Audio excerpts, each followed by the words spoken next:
안녕하세요. 1월 한겨울에 들려온 이례적인 태풍 소식, 그리고 다음 주 한반도를 뒤덮을 북극발 제트기류 소식입니다.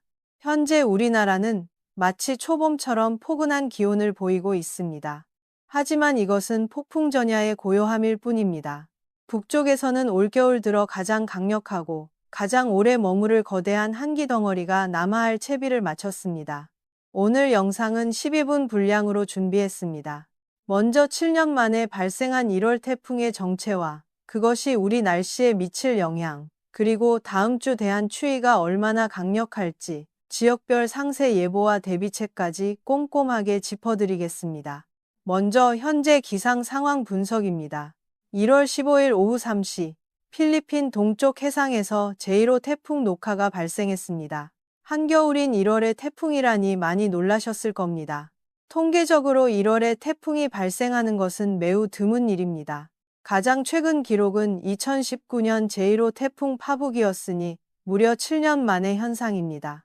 현재 태풍 노카의 중심 기압은 998헥토파스칼, 최대 풍속은 초속 18m입니다.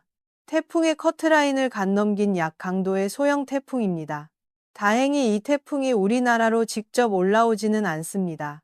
필리핀 동쪽 해상을 따라 잠시 북상하다가 유턴하듯 방향을 틀어 다시 저위도로 내려가 소멸할 것으로 보입니다.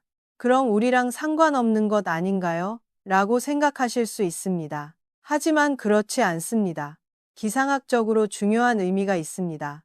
1월에 태풍이 발생했다는 것은 현재 서태평양의 수온이 평년보다 높고 대기 에너지가 넘쳐 흐른다는 증거입니다. 이 태풍이 저위도에서 공기를 휘저으면 나비 효과처럼 북쪽의 차가운 공기를 한반도 쪽으로 더 강하게 끌어당기는 펌프 역할을 할 수도 있습니다. 올여름 기상 패턴도 심상치 않을 것임을 미리 예고하는 신호탄일 수도 있습니다. 과거 2019년 태풍 파북의 사례를 볼까요? 당시 파북은 베트남을 거쳐 태국에 상륙한 뒤 인도양으로 넘어가 사이클론이 되는 기이한 행보를 보였습니다. 이번 태풍 노카 역시 그에 못지않은 기상이변의 산물입니다. 다시 현재 한반도로 시선을 돌려보겠습니다. 지금 밖을 보시면 하늘이 뿌옇고 답답하실 겁니다. 기온은 놀라울 정도로 높습니다. 강원도 양구 같은 최전방 지역은 영하 7.4도를 기록했지만 남쪽 끝 제주도 마라도는 영상 11.2도까지 올랐습니다. 겨울철에 이렇게 등압선 간격이 넓어지고 바람이 없으면 대기가 정체됩니다. 그 틈을 타 불청객 황사와 미세먼지가 유입되어 빠져나가지 못하고 있습니다. 호흡기 약하신 분들은 마스크를 꼭 착용하셔야겠습니다. 한편 동해 먼바다 오호츠크해 부근에서는 폭탄 저기압이 맴돌고 있습니다.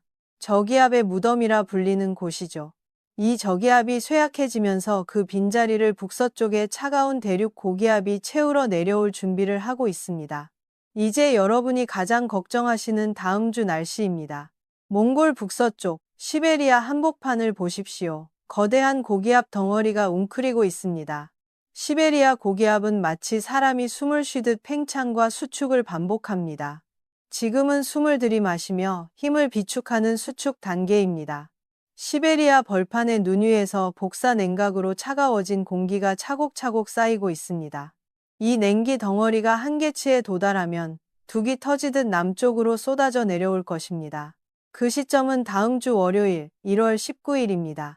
이날부터 기압계가 급변합니다. 북쪽에서 내려오는 맹렬한 한기와 남쪽의 따뜻한 공기가 충돌하는 경계선에서 비구름과 눈구름이 만들어집니다.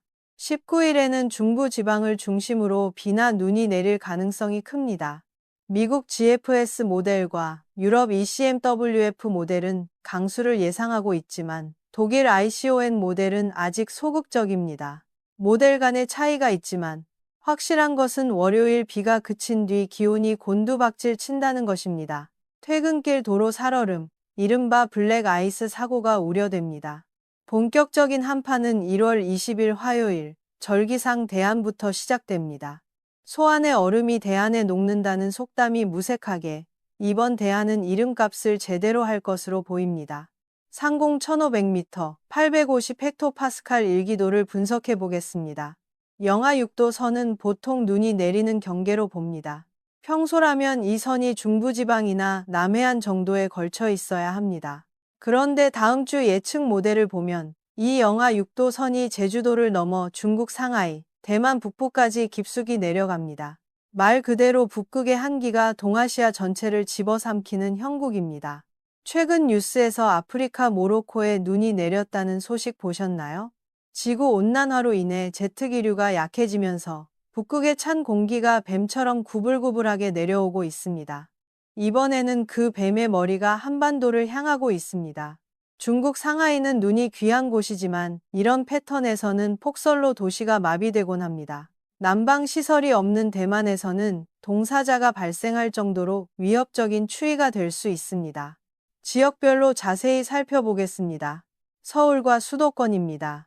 기상청 중기예보를 보면 다음 주 내내 기온 그래프가 평년값을 한참 밑돕니다. 최고 기온조차 영하권에 머무는 날이 이어질 것입니다. 단순히 춥기만 한 게 아니라 바람이 강하게 불어 체감 온도는 영하 15도에서 20도까지 떨어질 수 있습니다. 남부 지방, 광주와 부산도 안심할 수 없습니다. 부산은 낮 기온이 영상 1, 2도에 머물더라도 해안가 특유의 칼바람 때문에 체감 추위는 서울 못지않을 것입니다. 따뜻한 날씨에 익숙해져 있던 남부 지방분들이 체감적으로 더 큰 충격을 받으실 수 있습니다. 무엇보다 이번 한파의 가장 무서운 점은 지속성입니다. 하루 이틀 춥고 풀리는 사만사온이 실종되었습니다. 한번 내려온 저기압과 고기압의 배치가 정체되면서 차가운 공기가 일주일 이상 한반도 상공에 갇혀 있을 가능성이 높습니다. 1월 말까지 길게 이어지는 장기전이 될 수 있습니다. 마지막으로 눈 소식과 대비책입니다. 차가운 공기가 따뜻한 서해와 동해를 지나면 바다 위에서 수증기를 머금고 눈구름이 폭발적으로 발달합니다. 이것을 해기차에 의한 강설이라고 합니다. 다음 주 중반, 서해안과 제주도 산지, 울릉도 독도에는 폭설이 쏟아질 가능성이 매우 큽니다. 이 지역에 계신 분들은 월요일 이전에 스노체인을 준비하시거나 월동 장비를 점검하셔야 합니다. 시청자 여러분께 몇 가지 현실적인 조언을 드립니다. 첫째, 농어촌에 계신 부모님께 안부 전화를 드려주십시오. 비닐하우스 작물이 냉해를 입지 않도록 보온 덮개를 점검해야 하고 축사 보온 관리도 필요합니다. 특히 연세 많으신 어르신들은 혈관이 수축되어 뇌졸중이나 심근경색 위험이 커집니다. 다음 주에는 가급적 이른 아침 외출을 삼가시도록 당부해 주시기 바랍니다. 둘째, 수도 계량기 동파 방지입니다. 복도식 아파트나 구옥에 사시는 분들은 계량기함에 헌옷이나 솜을 채워 넣으세요. 영하 10도 이하로 떨어지는 날 밤에는 수돗물을 젓가락 굵기 정도로 졸졸 흐르게 틀어놓는 것이 수리비 수십만 원을 아끼는 방법입니다. 셋째, 차량 관리입니다. 기온이 급강하하면 배터리 성능이 떨어져 시동이 안 걸릴 수 있습니다.